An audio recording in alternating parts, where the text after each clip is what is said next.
ताहिर राना हो या 26/11 के या पार्लियामेंट के हमले के या हमारे मुल्क के किसी हमले के जो दोषी हों उनके ऊपर सख्त से सख्त कार्रवाई होना चाहिए। सरकार को इंसाफ दिलाना भी चाहिए इसमें, इसलिए कि एक आदमी आस लगाए बैठा है जिसकी माँ की गोद उजड़ी है, जिस औरत का सुहाग उजड़ा है, जिसका घर तबाह बर्बाद हुआ है, वो इंसाफ की उम्मीद सरकार से लगाई, तो सरकार को चाहिए कि उसको जल्द से जल्द इंसाफ दिलाना चाहिए। कि तसव्वुर हुसैन राना जो कि उस अटैक का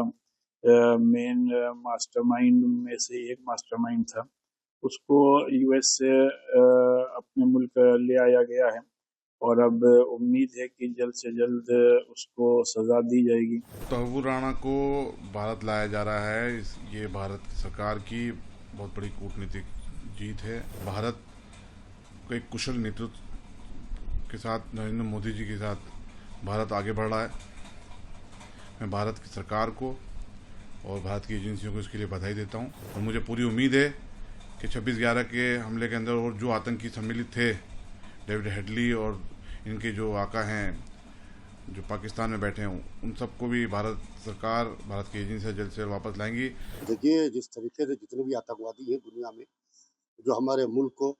पूरी तरीके से नुकसान पहुंचाने पर तुल्लू है या उनका किसी न किसी जरिए से हमारे मुल्क में आतंकवाद की घटना अंजाम देने में हाथ रहा है, ऐसे लोगों के ऊपर सख्त सख्त कानून बनना चाहिए। और जो लोग दूसरे मुल्क में जाके पनाह लेते हैं, ये सोचते हैं कि दुनिया बहुत बड़ी है, तो दुनिया बहुत छोटी है और जहाँ भी हिंदुस्तान की सरकार चाहेगी वहाँ से उनको ला सकती है। और ताहिर राना हो या 26/11 के या पार्लियामेंट के हमले के या हमारे मुल्क के किसी हमले के जो दोषी हों उनके ऊपर सख्त से सख्त कार्रवाई होना चाहिए।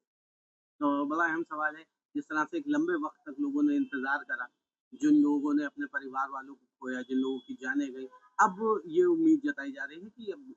मौजूदा सरकार उनको इंसाफ दिलाएगी। देखिए, बिल्कुल सरकार को इंसाफ दिलाना भी चाहिए इसमें, इसलिए कि एक आदमी आस लगाए बैठा है जिसकी माँ की गोद उजड़ी है, जिस औरत का सुहाग उजड़ा है, जिसका घर तबाह बर्बाद हुआ है, वो इंसाफ की उम्मीद सरकार से लगाई, तो सरकार को चाहिए कि उसको जल्द से जल्द इंसाफ दिलाना चाहिए। 26/11 का जो टेरर अटैक था मुंबई का, उसने पूरे मुल्क को हिला के रख दिया था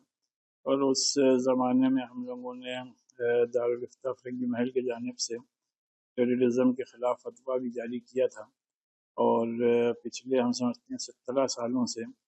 जो लोग उसमें मारे गए थे, उनके घर वाले भी और पूरा मुल्क भी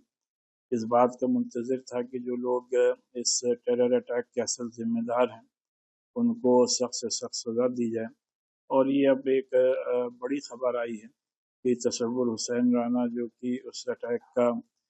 मेन मास्टरमाइंड में से एक मास्टरमाइंड था,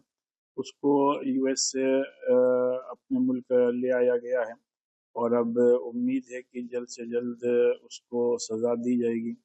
जिससे पूरे मुल्क को भी और जो लोग उसमें मारे गए थे उनके घर वालों को भी इत्मीनान और सुकून हासिल हो सके। तहव्वुर राणा को भारत लाया जा रहा है, ये भारत सरकार की बहुत बड़ी कूटनीतिक जीत है और इस बात की दलील है कि भारत को एक कुशल नेतृत्व के साथ नरेंद्र मोदी जी के साथ भारत आगे बढ़ रहा है। मैं भारत की सरकार को और भारत की एजेंसियों को इसके लिए बधाई देता हूं और ये उन शहीदों को सच्ची श्रद्धांजलि है जो 26/11 के हमले में शहीद हुए थे और तमाम देशवासियों के जो इतने सालों से दिलों में एक ज़ख्म था, उस पर एक मलहम का काम करेगा और दुनिया को एक संदेश भी है कि भारत आतंकवाद के प्रति ज़ीरो टॉलरेंस पॉलिसी रखता है और भारत के दुश्मन हिंदुस्तान ही नहीं दुनिया के किसी भी कोने में होंगे तो भारत उनको वापस लाने के लिए सक्षम है और उनको किसी कीमत पर बख्शा नहीं जाएगा। और मुझे पूरी उम्मीद है कि 26/11 के हमले के अंदर और जो आतंकी सम्मिलित थे, डेविड हेडली और इनके जो आका हैं जो पाकिस्तान में बैठे हैं, उन सबको भी भारत सरकार, भारत की एजेंसियां जल्द से जल्द वापस लाएंगी, चाहे जिंदा लाएं चाहे मुर्दा लाएं। भारत आतंकवादियों को करारा जवाब दे रहा है और आगे भी देता रहेगा।